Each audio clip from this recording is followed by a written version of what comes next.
Now we begin with a shocking apology just a short time ago from the ladies of The View to Turning Point USA. A war of words broke out after the conservative group was rallying the next generation of voters at its youth summit in Tampa, Florida this weekend. And the liberal panel just couldn't help themselves. The group sent a scathing cease and desist letter after hosts on The View suggested that Turning Point had embraced neo-Nazis who showed up outside the event. Sunny Hostin had a complete on-air collapse that left viewers stunned as Charlie Kirk delivered what can only be called a full-blown televised humiliation. It wasn't just harsh, it was surgical. Even the studio audience didn't know whether to clap, gasp, or call emergency services. The debate went from tense to total disaster as Hostin's usual talking points shattered like cheap glass under pressure. Kirk didn't just debate, he ran through the whole set like a bulldozer. This wasn't a heated exchange. It was a takedown so sharp it looked scripted. There are meltdowns. And then there are broadcasted implosions that feel like they need their own Netflix series, and maybe even a candlelight vigil for lost pride. What unfolded on air was one of those legendary breakdowns, unexpected, chaotic, and unforgettable. The second this meltdown hit screens, it became part of live TV's wildest moments. A moment so outrageous, it might deserve a place in a talk show hall of fame, labeled "When It All Falls Apart." White privilege is a racist myth that is rooted in bigotry, trying to classify people based on their skin color. If you are a racist, you have something to apologize for. If you're a white person who is not a racist, you have nothing to apologize for. And anyone who makes you apologize just based on the color of their skin, they're the racist and you're not. Now, here's the kicker. There wasn't even any ambush involved. No hostile walk-ins, no surprise panels, no raised voices. Just Charlie Kirk's remote fire critique blasting across airwaves like a wrecking ball soaked in pure caffeine and algorithm firepower. And the wild part? He wasn't even in the building. Charlie Kirk pulled a next-level media stunt and launched a high-powered political grenade right from his own platform. This wasn't just a casual jab, it was a precision-edited video, super polished and straight-up built for destruction. He went after Sunny Hostin's entire belief system like it owed him rent money.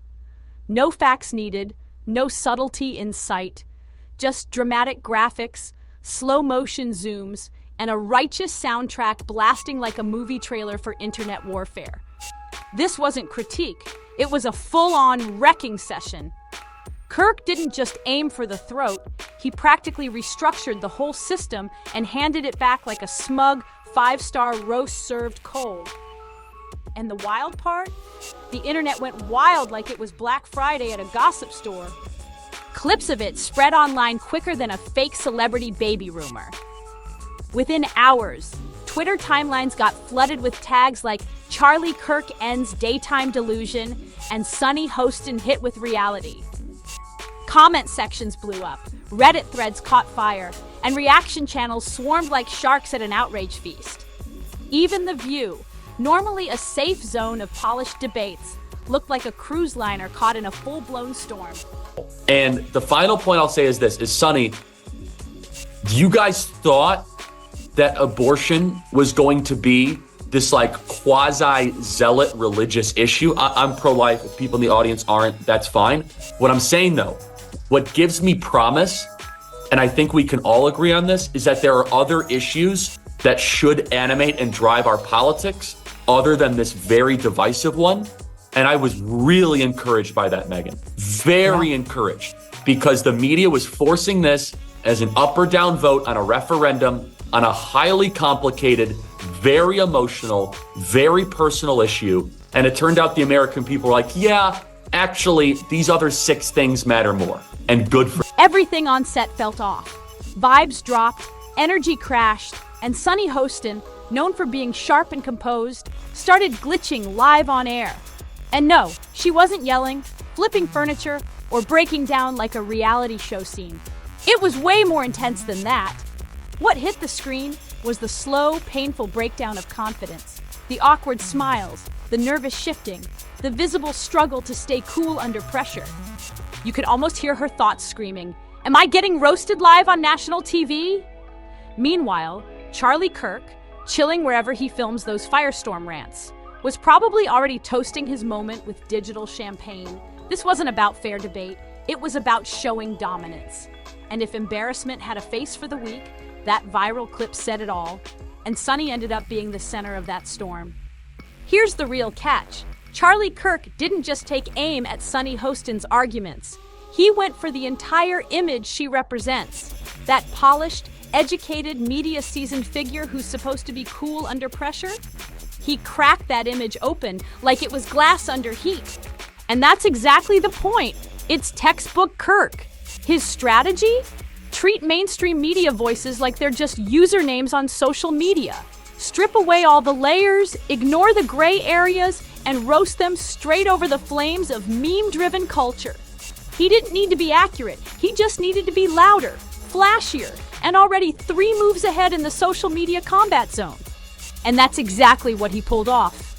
While Sonny was still warming up with her weekend hot takes, Kirk had already launched 6 viral edits, racked up thousands of GIF reactions, and dropped a fresh batch of merch like it was prime-time promo night. This wasn't just about a lost debate.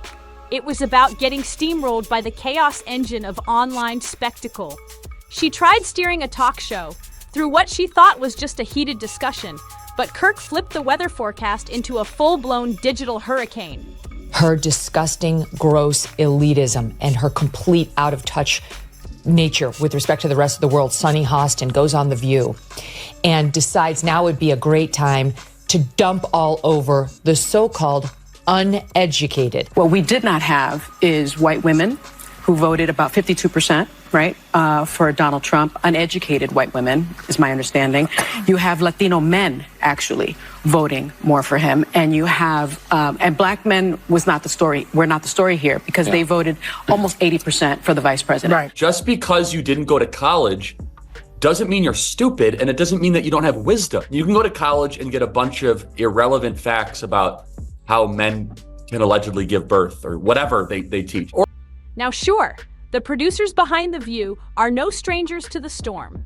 They've seen panel walkouts, awkward silences, and moments that felt like group therapy in disguise. But this time, it wasn't the usual clash of opinions. This was a siege, an online ambush that blasted its way into the set, and the cameras didn't miss a second of it. You could see it, the shift in her seat, the glances at the teleprompter like it held a lifeline, the slight quiver in her voice that used to sound ironclad. Everything started shaking like a game of Jenga teetering on one last risky move. By the time it hit the internet, the wolves were already circling. Reaction clips from Kirk's crew turned every second of discomfort into looped edits and viral montages. Conservative blogs rang the bell, calling it a win for the digital age.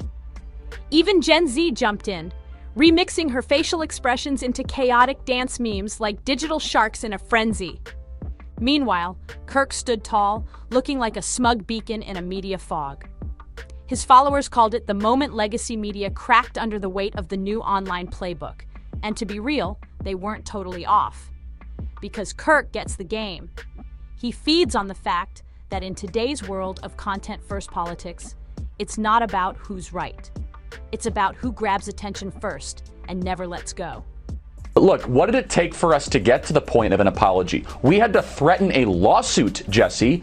And by the way, we're still entertaining it. We're talking to some of the best lawyers out there that are experts in this. And as you know, these things can be very complicated. There's a lot of facts and circumstances around it. But we're not going to let this go because you should not be able to smear 5,000 high school and college kids and then just be able to walk away with it. And the reason they felt they needed to do that, Jesse, is because if they told their audience the truth, that when gas is the most expensive it's been, flights are super expensive, that 5,000 kids decided to spend a weekend in summer traveling across the country to go hear from conservative speakers, maybe the audience of The View would think twice about all of their ideas. That's why they felt so compelled to try to smear our wonderful summit. It's about who looks composed under fire, who triggers the biggest reactions, and who's got the background track that hits hardest. And in this case, once that clip hit the algorithm, the system picked a side, and it didn't go her way. This wasn't a debate, it was a full-on meme war. And stepping into it with plain commentary? That was like showing up to a firestorm with a sparkler. The execution was undeniable. Kirk played it like a strategist. The whole thing was built like a digital grenade wrapped in HD visuals and sprinkled with just enough smugness to light a fire under the internet.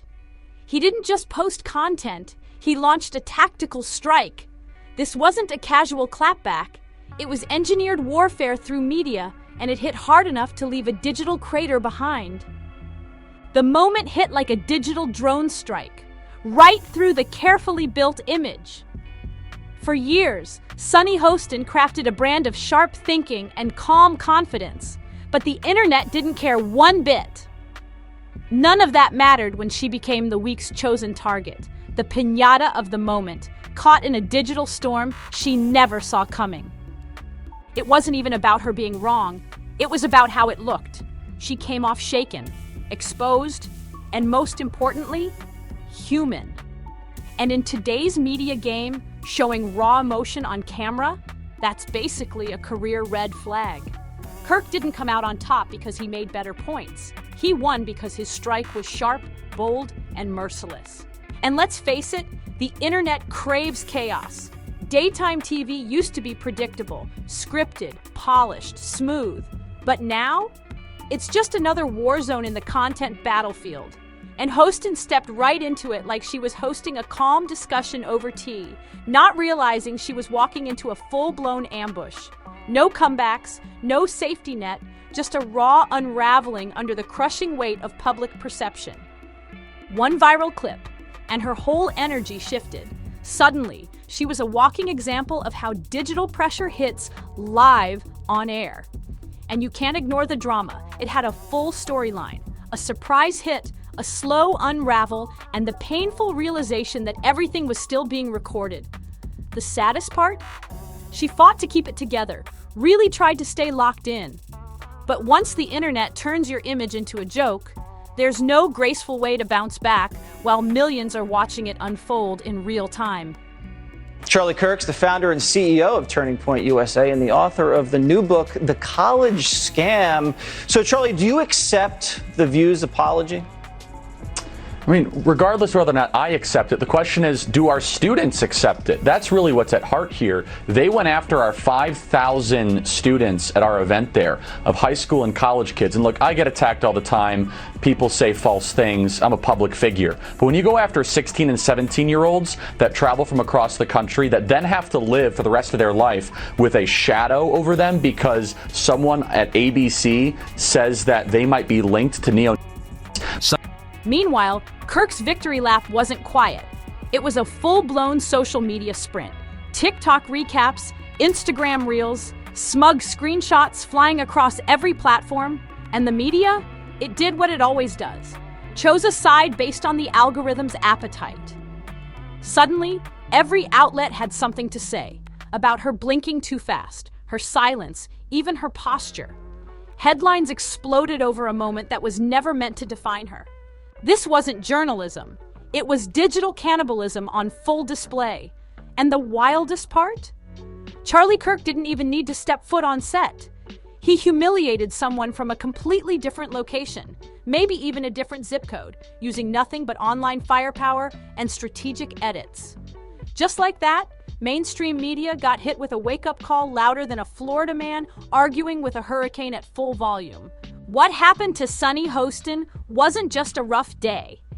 It was the collapse of an entire media game plan under the weight of TikTok cuts, sarcastic trolls, and Gen Z's gold medal level side-eye. The truth? She walked into a meme battlefield with a law book, came equipped with courtroom logic, but the opposition rolled in with a flamethrower, a full meme arsenal, and a digital crowd ready to pounce. And the internet? It devoured every second of it. See, for years, traditional outlets lived by the motto, truth wins out.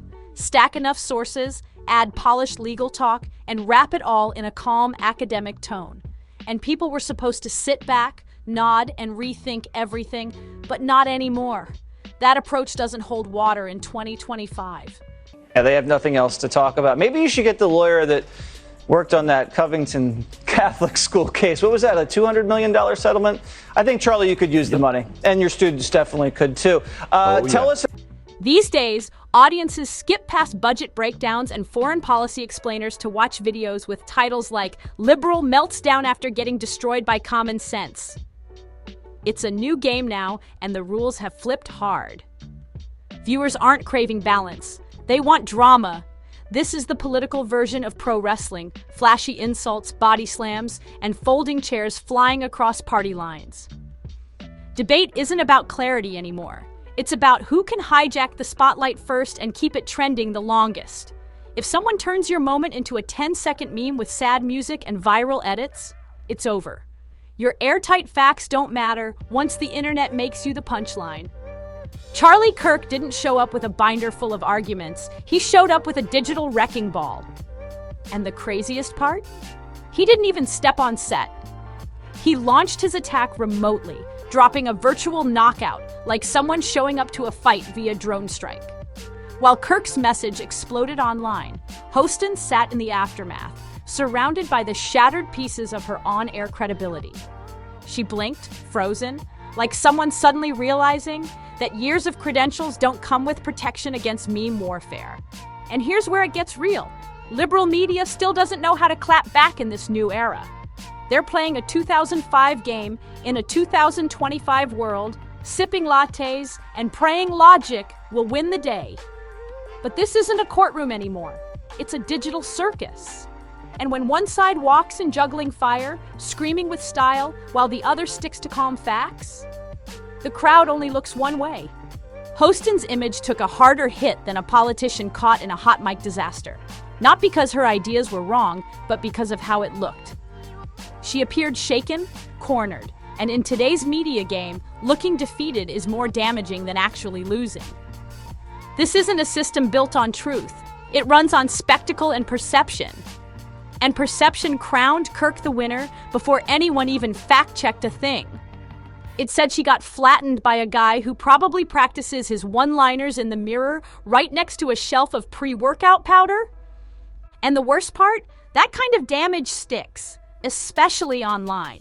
Once the internet makes its decision, it's nearly impossible to take the spotlight back. That one clip didn't just go viral, it became its own digital ecosystem.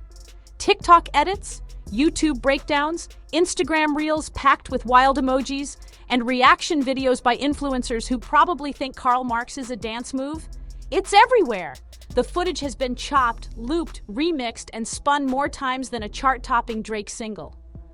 What was once a composed media presence is now fragmented into bite-sized, algorithm-ready chaos, shared, stitched, and monetized by people who wouldn't know due process if it handed them a court summons. In today's game, image is currency. And when a media figure even slightly flinches, the vultures don't just circle, they live stream the collapse with full commentary and custom thumbnails. Sure, Hostin might bounce back in the eyes of traditional viewers. But out here, in the digital coliseum, that'll take more than grace under pressure. She'll need a new game plan, one built for a crowd that's not looking for justice, but for action, popcorn, and the next viral explosion before noon. Her breakdown wasn't loud, dramatic, or staged. It was real. And that's what made it dangerous. Because in this era, if you're not ready to perform in the digital circus, too bad, the circus will still drag you into the center ring. So here it is, what's left of a once unshakable media image. Singed, clipped, looped into a meme cycle with blinking eyes and frozen expressions. Broadcast forever by the very platforms that once elevated her. Charlie Kirk? He's already jumped to his next viral conquest, smirking from behind the screen like a digital kingmaker. And Hostin? She might recover, but the internet? It never forgets. And humiliation? It's always just one clip away. If you want more breakdowns like this, hit that like button and don't forget to subscribe for the latest.